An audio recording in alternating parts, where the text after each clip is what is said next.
gloire à toi dans les cieux et sur la terre. Gloire à toi au siècle des siècles. C'est toi que nous adorons, que nous louons, que nous magnifions. Au nom de Jésus-Christ, celui qui nous a aimés, qui a accepté la croix pour nous. Merci Père.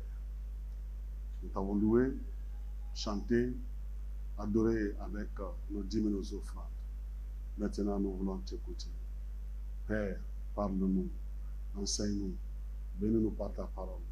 Donne à chacun de recevoir ce qu'il a besoin aujourd'hui. Et que ton Esprit Saint seul soit au contrôle ici. Au nom puissant de Christ Jésus, notre Sauveur. Amen. Veuillez vous asseoir. Bien-aimés dans le Seigneur, bonjour.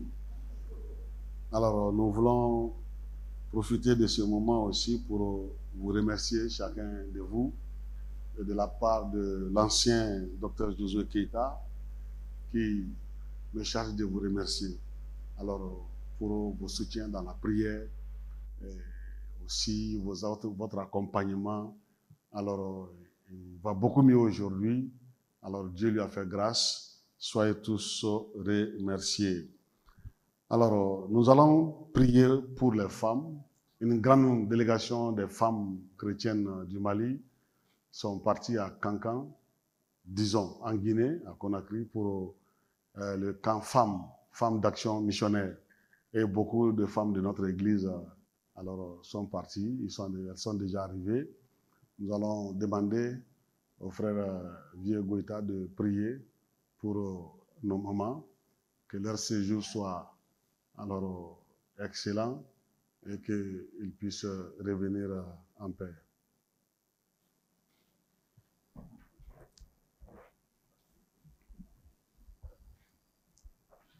Prions. Père éternel Dieu, nous te rendons grâce ce matin pour tous tes bienfaits. Merci pour cette délégation, Seigneur Dieu, qui est arrivée à Conakry. Merci de les avoir gardés sur la route. Et Seigneur Dieu, nous te les confions aussi pour leur séjour. La parole de Dieu qu'ils vont recevoir, Seigneur Dieu, que ce soit une bénédiction pour chacune d'elles, afin qu'elles puissent mettre ça en pratique.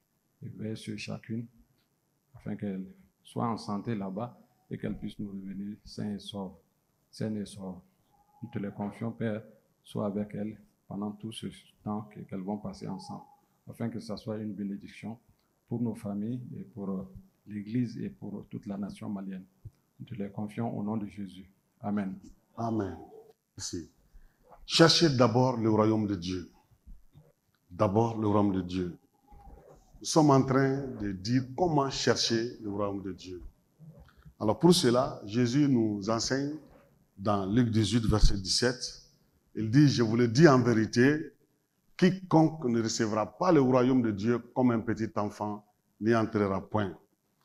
Alors, nous basant sur ce verset, nous sommes en train alors de voir alors chez l'enfant quelles sont les caractéristiques que nous pouvons retenir qui nous permettent de gagner, de trouver le royaume de Dieu. Recevoir le royaume de Dieu comme un petit enfant. C'est très important. Quelle est l'attitude de l'enfant? Alors, après l'esprit de transparence que nous avons parlé le dimanche passé, aujourd'hui nous allons parler de l'esprit d'innocence. Nous sommes au 7e point. J'ai dit que pour comprendre ce verset, j'ai 10 messages alors à vous donner. Chaque message que le Seigneur nous donne, nous enseigne, nous amène de niveau en niveau pour comprendre le royaume de Dieu. Jésus a été le plus transparent. Rien qu'en regardant sa vie, on peut voir le Père. On comprend qu'il est Dieu. Il voudrait que nous soyons transparents dans tout ce que nous faisons. Que la vérité, la justice soit vue par nos comportements et notre vie. Soyons clairs en toutes choses. L'esprit d'innocence, aujourd'hui, frères et sœurs, le Seigneur est en train de nous conduire pas à pas. Le royaume est le plus important. Quand vous comprenez le monde plus que le royaume, vous n'avez rien gagné. il faut comprendre le royaume plus que le monde. Parce que vous vivez dans le royaume. Vous êtes enfant du royaume. Vous êtes citoyen du royaume. Et le roi est en train de nous dicter, de nous enseigner alors les principes du royaume. L'enfant est un symbole d'une dimension de spiritualité. Jésus, plusieurs fois, il se pose lui-même comme exemple. Mais ici, il pose un enfant comme un exemple. Un exemple de spiritualité. Et je ne sais pas, je ne peux pas vous dire quelle est la dimension spirituelle alors de cet exemple-là que Jésus nous donne. Mais quand vous regardez depuis le premier pas que nous avons posé, qui est l'esprit de dépendance, jusqu'à aujourd'hui l'esprit d'innocence, vous allez comprendre qu'à chaque étape, nous sommes en train de monter. Quand vous suivez, alors quand vous vivez selon ces principes, vous vous approchez de Dieu, du roi, alors de plus en plus. L'enfant, l'innocence. L'innocence, c'est la pureté de quelqu'un qui ignore le mal. Voilà, ignorer le mal. Quand tu ignores le mal, tu ne participes pas au mal. Le mal est mauvais. Jésus veut que nous, les grandes personnes là, nous puissions comprendre cela. L'enfant ignore les réalités de la vie. Il n'est pas encore rentré dans ça. C'est toi, papa, c'est quand tu n'as pas les frais de condiment de demain, alors tu tires les cheveux, tu commences à réfléchir, où est-ce que tu vas trouver demain quelque chose, où est-ce que tu peux emprunter de l'argent. Ton enfant ne connaît pas ça. Demain à midi, lui, il doit manger. Il vient, il trouve à manger, point. Il n'est pas encore rentré dans les réalités de la vie. Donc, il ne se donne pas de soucis. Dans cette vision, les enfants sont mignons, adorables, spontanés, authentiques et créatifs. Dans la Bible, le terme innocent se traduit par deux expressions en grec du Nouveau Testament, athos et akakos. Quand vous prenez ces deux termes, alors ils soulignent l'absence de faute ou d'intention de nuire, souvent en contraste avec la culpabilité. Ils désignent l'état d'une personne innocente de tout blâme ou châtiment. Par exemple, Pilate a dit cela dans Matthieu 27, verset 24, quand les Juifs ont emmené Jésus devant lui, pour qu'il les juge, pour qu'il les condamne. Alors, il a fait son jugement, il a trouvé Jésus innocent. Il a dit, je n'ai trouvé aucune faute en lui, qui mérite la mort. Ils ont commencé à crier, à faire pression. Et ils ont exigé à Pilate, si tu ne fais pas ce qu'on te dit là, on va dire à César que tu es contre lui. Alors, Pilate, il va prendre de l'eau, c'était une coutume chez les Juifs, il lave les mains, comme pour dire, et il va dire, je suis innocent à tous. Je suis innocent du sang de ce juste. Je suis innocent. Donc, l'assassinat, le meurtre que vous voulez faire, je ne fais pas partie. Voilà. Et je ne veux pas participer. C'est ce qu'il a voulu dire. Et les Juifs sont allés jusqu'à dire, on s'en fout. Tue-le, crucifie-le, et que son sang retombe sur nous et nos enfants. Donc, Pilate a décidé de ne pas faire partie du mal qu'ils veulent faire.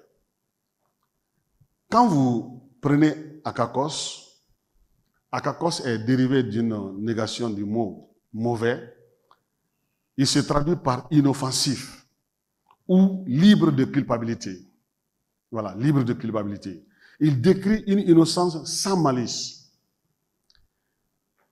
c'est-à-dire non nuisible, décrivant quelqu'un d'innocent jusqu'à ses intentions. Voilà. Jusque dans ses intentions, il ne nourrit pas alors de faire du mal à quelqu'un.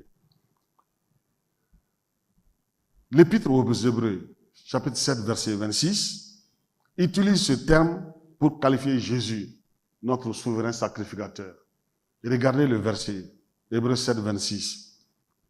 Il nous convenait en effet d'avoir un souverain sacrificateur comme lui, Jésus, saint, innocent, akakos, sans tache, séparé des pécheurs et plus élevé que les cieux. Alors, l'esprit d'innocence mérite d'être encore enseigné, prêché, crié dans ce monde-là. Le roi Jésus, qui est innocent, veut voir ses concitoyens innocents. Nous sommes dans un monde, les femmes ont dit dans leur annonce, dans un monde de chaos. Quand vous regardez autour de vous, tout est mauvais. Maintenant, comment l'enfant de Dieu, toi et moi, nous pouvons être trouvés innocents? L'innocence n'est pas une faiblesse. Non, c'est loin d'être une faiblesse. Dieu voudrait que nous puissions comprendre cette dimension dans notre vie spirituelle. L'innocence subit. Il reçoit des coups, des injures. On l'en veut pour rien. On veut le mettre, l'inculper, alors qu'il n'est pas coupable. Et il ne crie pas, il ne saute pas, il ne va pas à gauche ni à droite, mais il est là. Il fait preuve de maîtrise de soi. Un adulte qui ne peut pas se maîtriser, qui ne peut pas maîtriser son cœur, sera très difficile de te faire confiance. Tu ne peux même pas être un leader, parce que tu seras le problème du groupe, parce que tu ne peux pas te maîtriser. Voilà pourquoi dans l'œuvre du Saint-Esprit, en nous, il y a la maîtrise de soi qu'il nous donne. Ça, c'est le travail qu'il fait en nous, pas sur nous, en nous. L'amour, la joie, la paix, ainsi de suite, la maîtrise de soi. Alors, il est important que nous, grandes personnes, dans notre vie de chaque jour, dans notre environnement, que tous puissent témoigner qu'un tel, alors il se maîtrise. Tu ne te laisses pas exploser pour ne pas faire du mal à quelqu'un. Tu voudrais que tu sois trouvé innocent. L'exemple de Jésus, selon Ésaïe 53, c'est ce qu'il a vécu, le chemin de Golgotha, le chemin de la croix. Quand on l'a pris depuis Gethsémane, alors il a vécu Ésaïe 53. Il était comme un agneau qu'on amène à la boucherie. Il n'a pas crié, il n'a pas ouvert la bouche. On a craché sur lui, on l'a frappé, on l'a enchaîné comme un brigand. On l'a donné 39 coups de fouet. On a déchiré sa chair. Son sang a jailli partout. On a mis des épines sur sa tête. On l'a déshabillé nu. On l'a rigolé. Mais il n'a pas crié à Dieu, sauve-moi. Il n'a pas demandé le secours de quelqu'un. Il n'a pas appelé sa maman Marie, viens m'aider. Il a tout supporté. Il se maîtrisait. Parce qu'il fallait cela pour qu'il soit le sauveur, pour qu'il monte sur la croix. Donc, quand on parle d'innocence, alors il s'agit de cela. Dieu dit, est cet esprit avec moi? Pas avec les hommes, mais avec moi, Dieu. Est cet esprit-là? Dieu veut que tu sois tellement dépendant de lui et de faire ce qu'il te dit de faire. Dieu te dit, c'est très simple, fais ce que je te dis de faire. Ne fais pas ce que le monde te dit de faire.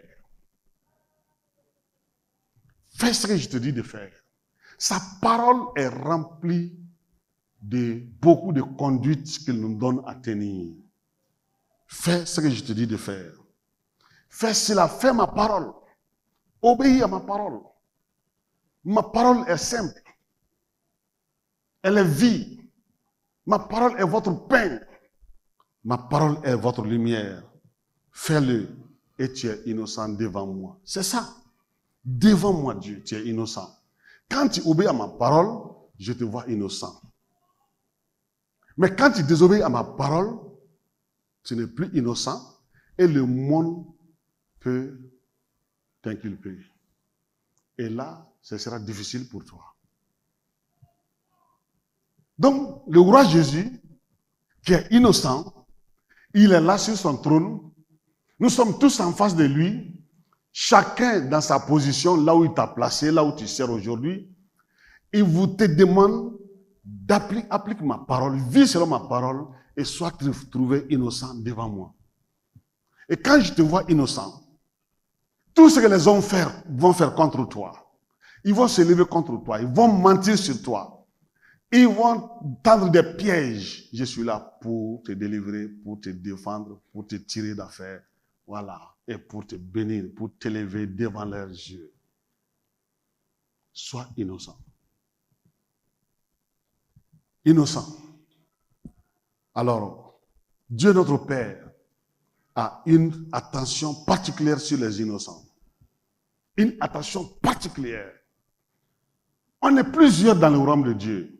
Mais ceux qui vivent, alors, comme les autres, la notion d'innocence, ils s'en foutent de cela. Ils sont là, enfants de Dieu, ils sont dans le royaume. Mais ceux qui cherchent, qui gardent leur cœur, qui veulent être trouvés innocents devant Dieu, Dieu a une attention particulière sur ces personnes-là. Et l'innocent, c'est celui qui vit la parole du Seigneur. Je voudrais prendre l'exemple de quelques personnes dans la Bible pour que nous puissions comprendre. Le premier, c'est Joseph. Joseph, il était jeune. Alors, dans sa jeunesse, il était innocent. Il est devenu esclave dans une maison, serviteur. Parce qu'il a été vendu, Potiphar l'a payé au marché, il l'a amené chez lui comme esclave. Et de là-bas, il est devenu prisonnier. Il va se retrouver en prison. De prisonnier, il devient administrateur de l'Égypte. Un administrateur de classe exceptionnelle. Un gestionnaire. Tout l'État d'Égypte. Et il va se retrouver Premier ministre, avec plein pouvoir. Du coup, il devient un politicien. Parce que tu ne peux pas gérer un pays si tu n'es pas un politicien. Voilà. Que tu le veux ou pas, si tu gères un pays, tu es politicien. C'est ça la politique. Si vous comprenez la politique, en dehors de ça, vous avez raté. Et je vous encourage tous à faire la politique. C'est moi seul qui ne peut pas faire la politique. Parce que si je fais la politique, c'est pas bon. Il y a des partis, je vais choisir. Ça, c'est pas bon. Moi, je suis pour tout le monde est pour moi. Amen. Bien. Mais vous faites la politique. Alors, voici Joseph. Ça, c'est le chemin de sa vie. Maintenant, et à travers ça, Dieu va passer par lui pour amener alors son père, sa mère et tous les frères. Et de là-bas, il va être celui qui va donner toute une région, Gozen, alors à son peuple, pour qu'il s'installe. Dans la Bible, Joseph, fils de Jacob, est le symbole de l'innocence. Quand vous regardez sa vie, alors face à l'injustice de ses frères, qu'est-ce qu'il a fait pour que ses frères le haïssent? Ils sont jaloux de lui. Il a été vendu comme esclave en Égypte. Il a ensuite emprisonné injustement. Aujourd'hui, vous et moi, en lisant les textes, Genèse 39, 40, vous savez on a menti sur lui. La dame a menti sur lui. C'est clair là. Et il se retrouve en prison. Fausse accusation. Et regardez un peu. Pourquoi Dieu a accepté que Joseph aille en prison? Potiphar a acheté Joseph nu avec sa petite culotte au marché. Il l'a amené chez lui. Alors, si Potiphar s'était fâché pour dire, ah bon, tu fais ça chez moi, donc moi je te paie au marché, alors tu retournes dans la rue. Il le chasse, il le met dans la rue. Maintenant, imaginez, vous décrivez la vie de Joseph. Qu'est-ce qu'il va devenir? Un garçon de la rue, un bonarien, un vagabond. Il va aller chez qui? Il connaît qui dans ce pays-là? Il va aller chez qui? Donc Dieu a évité cela. Potiphar l'a amené en prison. Et quand il va arriver en prison, depuis Genèse 39, la Bible dit que Dieu a agi avec bonté envers Joseph. Et le régisseur de la prison prend Joseph et il le met au-dessus des autres prisonniers. Bon, tu es le chef des prisonniers. Il dit aux autres, gare à vous si vous n'obéissez pas à Joseph. Et il ne contrôlait pas Joseph. Il pouvait rentrer avec tout ce qu'il veut dans la prison. Et là, c'est devenu sa maison. Il a même des gardiens pour lui. Il mange là-bas. Donc, Dieu ne voulait pas qu'il soit un enfant de la rue. Maintenant, de là-bas, alors Joseph, sa destinée maintenant commence à s'éclaircir petit à petit. De là-bas, il se retrouve comme premier ministre avec plein pouvoir. Et quand il était en prison, il y a 2 agents alors, du roi qui vont fauter. Donc, ils sont coupables, ils ne sont pas innocents. On les enferme, ils viennent en prison. Voilà, le geôlier lui dit, bon, Joseph est votre chef, obéissez-lui. Et ces 2-là vont rêver, Joseph va leur expliquer le rêve. Il dit au second que tu vas sortir, tu seras restauré, rétabli, Et maintenant, au verset 44, au verset 14 de Genèse 40, il dit, mais souviens-toi de moi quand tu seras heureux et montre, je te prie, de la bonté à mon égard. Parle à ma faveur à Pharaon et fais-moi sortir de cette maison. Ouais, Joseph, pourquoi il n'a pas dit fais-moi sortir de cette prison? En réalité, il n'était pas en prison. Parce qu'il était tellement à l'aise là, il était dans cette maison. Verset 15. Car j'ai été enlevé du pays des Hébreux. Et ici, même, je n'ai rien fait pour être mis en prison. Je suis innocent. Je suis innocent. Mes frères, ce que vous avez étudié à l'école, votre diplôme, est ce que vous avez étudié. Mais Dieu, en vous envoyant sur terre, a mis une destinée en vous. Et c'est ça votre vie, c'est ce que vous devez être. Et il est en train de t'utiliser, il est en train de te placer pour que tu puisses faire sortir cela en toi. Pour être premier ministre dans un royaume comme cela, il faut avoir vraiment un bagage intellectuel exceptionnel. Mais non, Joseph, on le voit, il n'a pas fait de ces écoles-là. Et voilà Dieu, parce que c'était ça sa destinée. Parce que Dieu avait dit à Abraham, tes descendants vont faire 400 ans dans un pays étranger. Vous voyez, on crie alors tout le temps devant nos yeux, nous sommes les majorités, nous sommes les plus nombreux. Il ne s'agit pas d'être majorité ou plus minoritaire. Non. Ce n'est pas une question de plus nombreux. Dieu dit, sois innocent devant moi et je ferai le reste. Chaque nation sont venues de Dieu. Chaque pays vient de Dieu. Et Dieu, connaissant nous, alors ses enfants, il voudrait nous utiliser pour le bonheur, la paix et la sécurité et la cohésion sociale pour nos pays, nos nations. Parce que c'est ce qui va alors être un témoignage pour que le royaume soit vu par les autres et qu'il puisse rentrer dans le royaume. C'est ça notre témoignage. Alors, Dieu a placé Joseph ici. Et voilà, grâce à Joseph, les enfants de Dieu, Israël, va venir. De 70, ils seront un peuple de millions. Et Dieu va dire même maintenant à Pharaon, laisse aller mon peuple. Ils vont devenir une nation avec une terre appelée Israël. Voilà. Dieu voudrait t'utiliser, mon frère, ma soeur. Mais sois trouvé innocent. Sois trouvé innocent. On a menti à Joseph, sur Joseph, on l'a mené en prison injustement. Il n'a pas crié, ce n'était pas la fin du monde.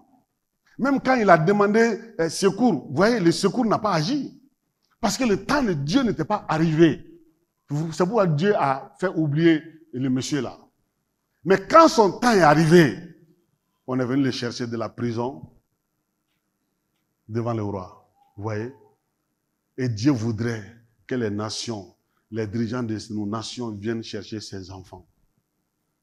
Notre vie sur la terre là ne peut pas se passer comme ça, gratuitement, non. Nous sommes la lumière, le sel.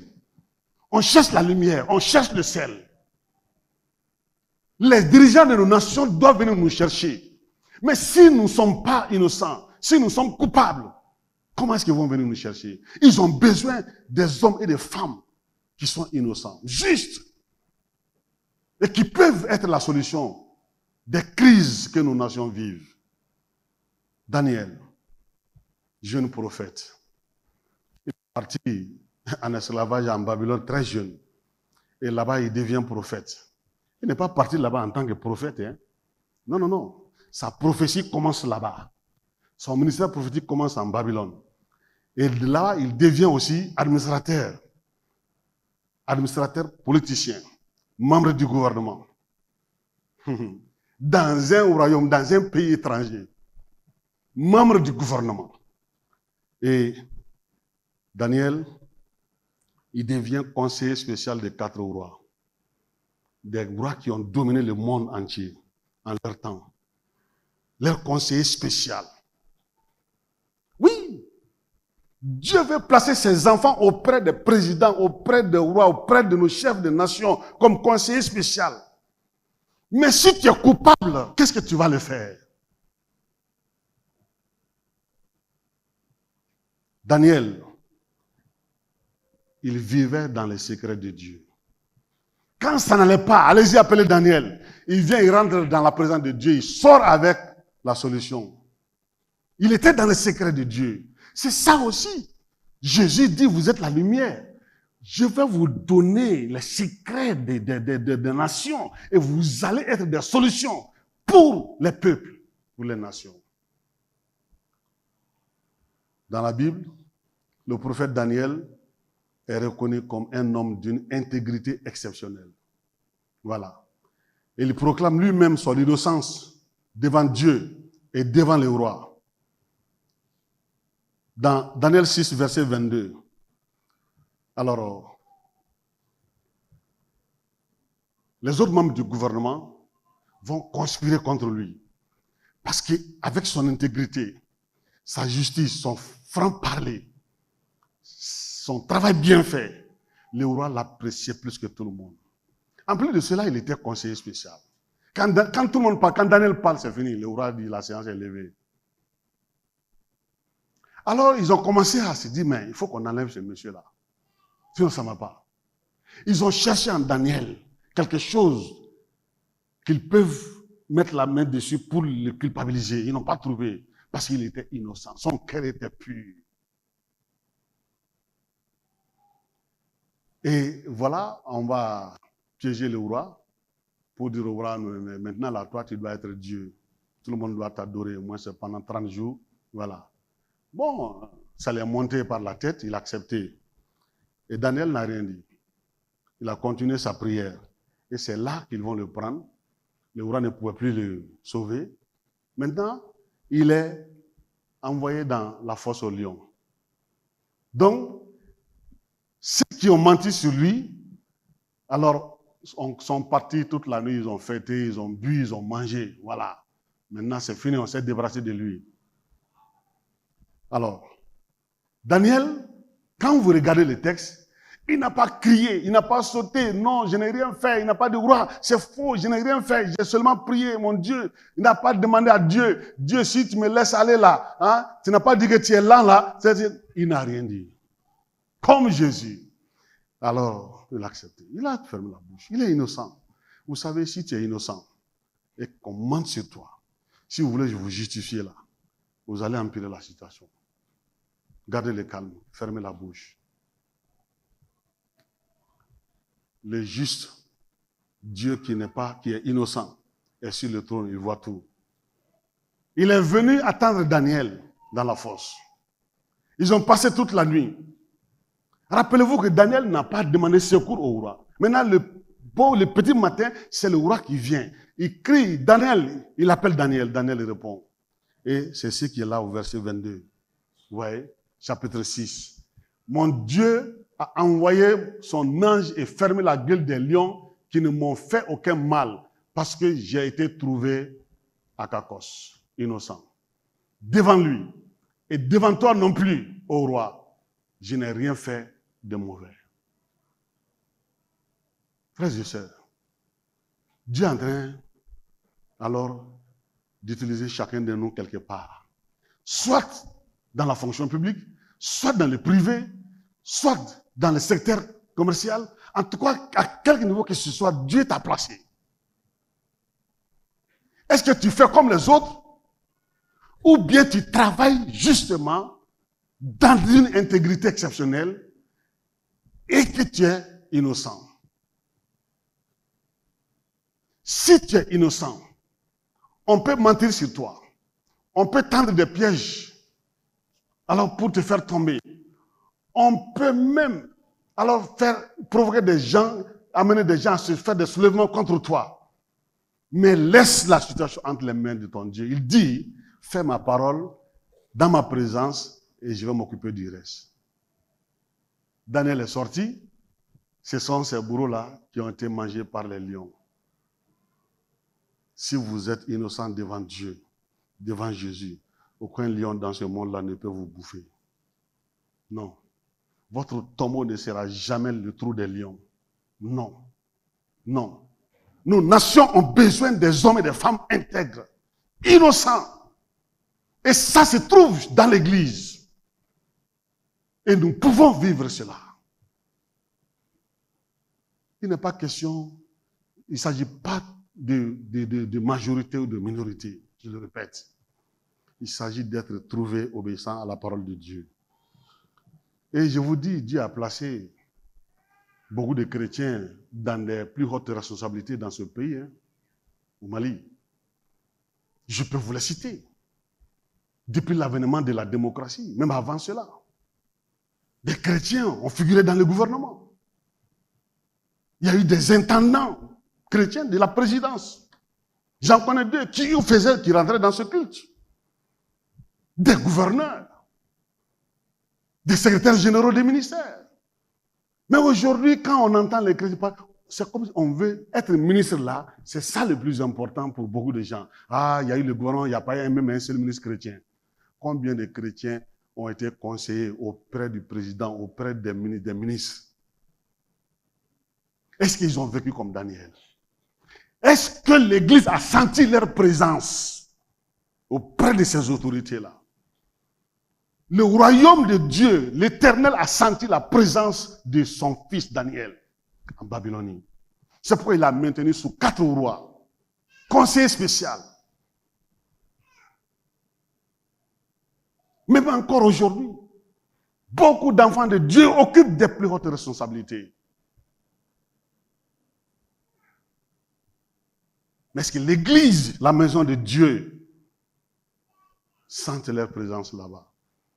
Il ne s'agit pas de voler et de donner à l'Église, non. Ta responsabilité, le poste que tu occupes, te donne des privilèges.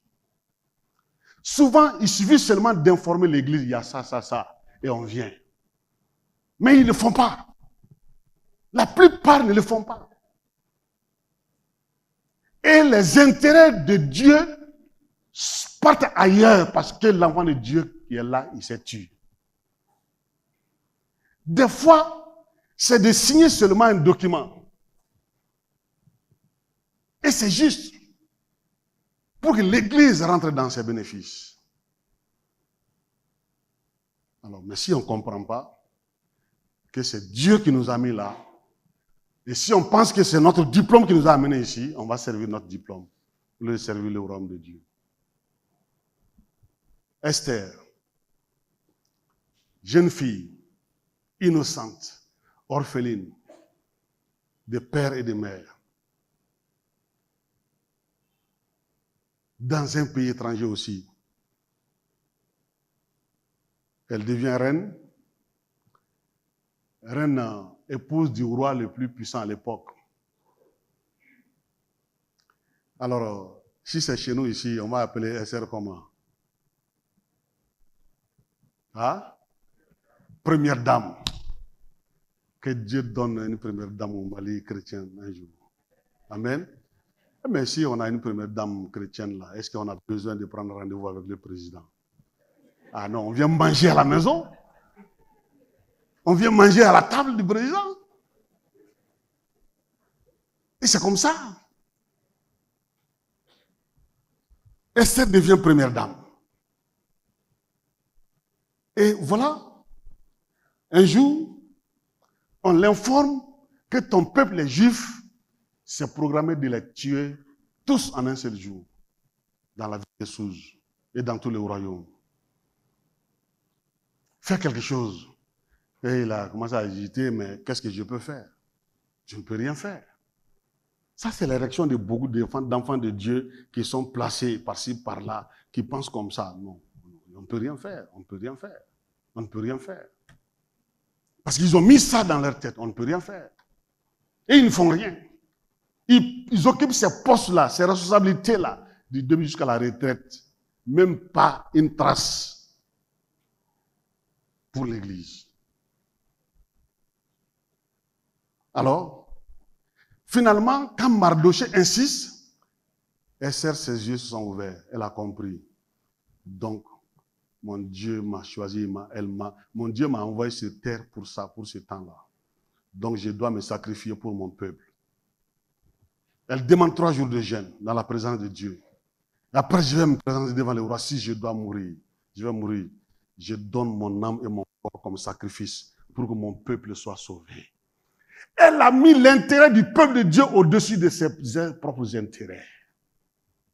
Elle a élevé le nom du peuple de Dieu au-dessus de son nom. Il s'agit de cela, frères et sœurs, là où tu es aujourd'hui. Mets le nom de l'Église, le corps de Christ, l'épouse de Christ, au-dessus de ton propre nom. Donne gloire à l'Église et Jésus va te glorifier. Beaucoup travaillent pour eux seuls. Ils ne pensent pas que Dieu a placé ça dans leur destinée. Tu es là. Sers le pays, sers ton Église, sers le royaume. Et sois trouvée innocente. Maintenant, quand Esther a compris ça, elle s'est engagée. Vous voyez, la Bible décrit tellement la beauté d'Esther d'une manière exceptionnelle. Non, quand j'ai lu le texte là, non, elle était belle, bien taillée. C'est-à-dire qu'elle ne pouvait pas passer devant des hommes inaperçus. Non. Non. C'est pourquoi ce jour-là, quand elle s'est présentée devant le roi dans sa tenue de première dame, ah non, le roi a enlevé ses verres pour voir clair. Et tout de suite, il a pris son bâton, il a fait, viens, viens, viens, viens, viens. Même si c'est la moitié de mon royaume. C'est ça, non? Devant une telle beauté. Mais ça veut dire quoi? Que même la beauté que Dieu nous donne doit servir l'Église, le royaume. Mais quand tu utilises ça pour satisfaire tes désirs malsains, alors là, ça devient un problème. Esther. Il y a des Esther. Il y a des Esther. Néhémie. Néhémie aussi était un jeune, intendant du roi. Il n'était pas dans son pays, il était comme un esclave. Et il devient intendant du roi. Vous savez, l'intendant du roi, j'ai connu 2 frères intendants. Le premier, c'était sous le régime, sous le temps de Moussa Traoré. Il était intendant. Et il a fait les 10 ans d'intendance avec Alpha Omar Konaré. Parce que quand il est venu, il a appris les témoignages du monsieur. Il a appelé non. tu vas avec moi. Partout le président partait, il l'accompagnait, même à la Mecque. Et il est devenu l'homme qui donnait au président l'habit qu'il devait porter. Si ce n'est pas lui qui donne l'habit qu'il doit porter, il ne le porte pas. Quelle que soit la personne. Vous comprenez le reste. Il connaît les coins et les recoins de la chambre du président. C'est lui qui goûte son repas. Et quelques minutes après, il peut dire au président, tu peux manger. Voilà. C'était un chrétien. Il a commencé ici, dans cette église. Le deuxième a fait 7 ans, avec le président, le dernier président élu. 7 ans. Des intendants. C'est pour dire que Néhémie n'était pas n'importe qui. Dieu a placé ses enfants. Et Dieu va continuer à placer ses enfants. Mais quand Dieu te regarde, est-ce qu'il te trouve innocent aujourd'hui pour qu'il te place, pour qu'il donne ton nom, pour qu'on vienne te chercher? Néhémie, il était missionnaire. De sa fonction, il est devenu missionnaire. Parce que quand il a entendu les nouvelles de son pays, non, il a prié, il a dit, Dieu, je veux faire quelque chose. Dieu dit, très bien. Très bien.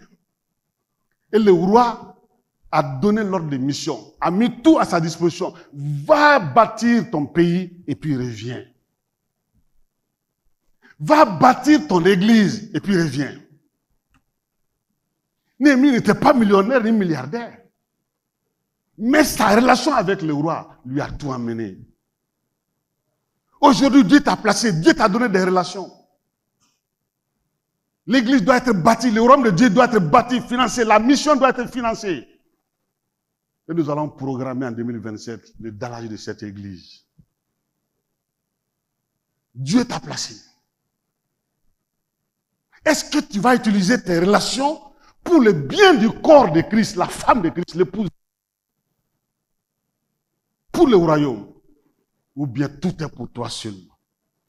Néhémie, il est venu, il a fait le travail. Il y a même des ennemis qui sont opposés à lui. Sambala, Tobija et l'arabe là.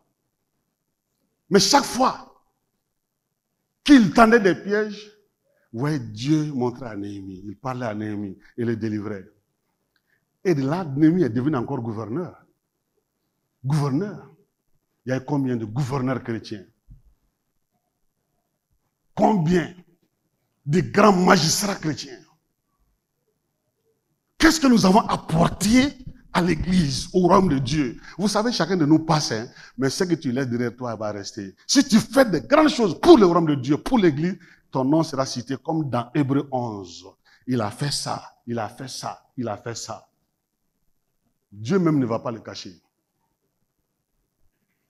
Alors, il y avait aussi un faux prophète que Dieu avait abandonné, qui s'appelait Shamaya.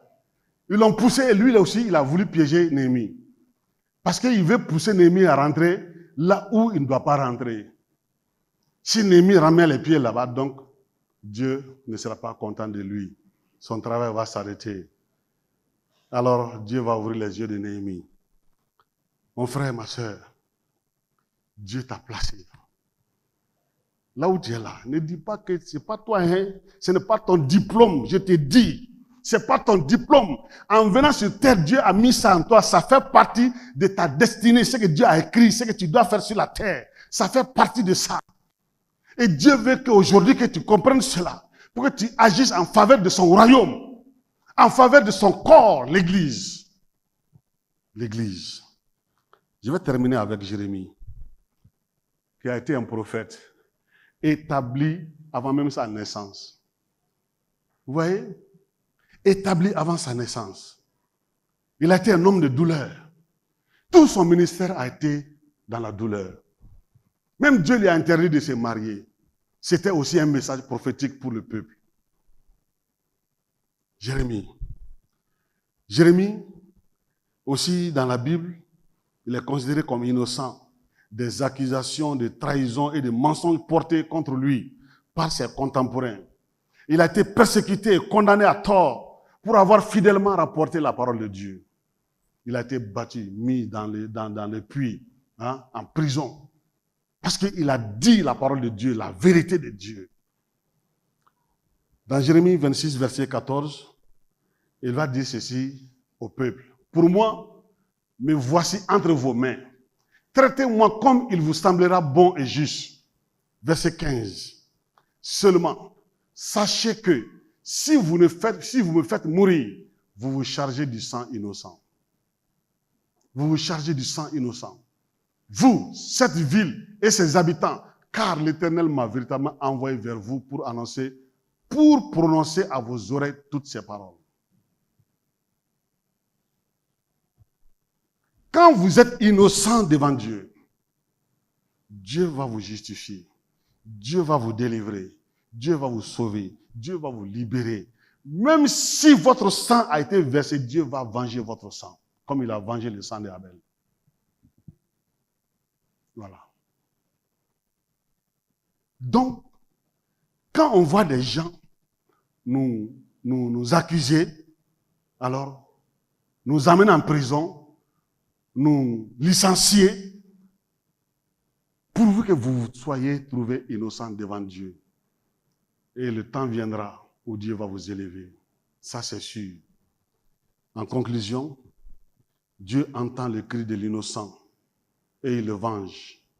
Dieu, notre Père, est toujours là pour soutenir et délivrer l'innocent. C'est pourquoi il dit, aie cet esprit avec moi. Sois dépendant de moi et fais ce que je te dis de faire. Ce que je te dis de faire, dans ma parole, fais-le. Ne faisons pas confiance aux paroles du monde plus que la parole de Dieu. Voilà. Et Dieu a une attention particulière sur toi. Aujourd'hui, quelle que soit la situation, sois trouvé innocent. C'est tout. Sois trouvé innocent et Dieu fera le reste.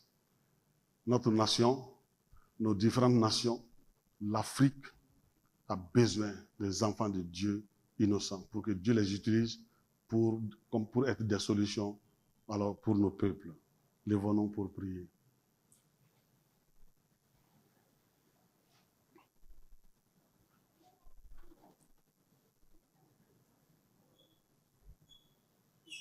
En entendant ce message,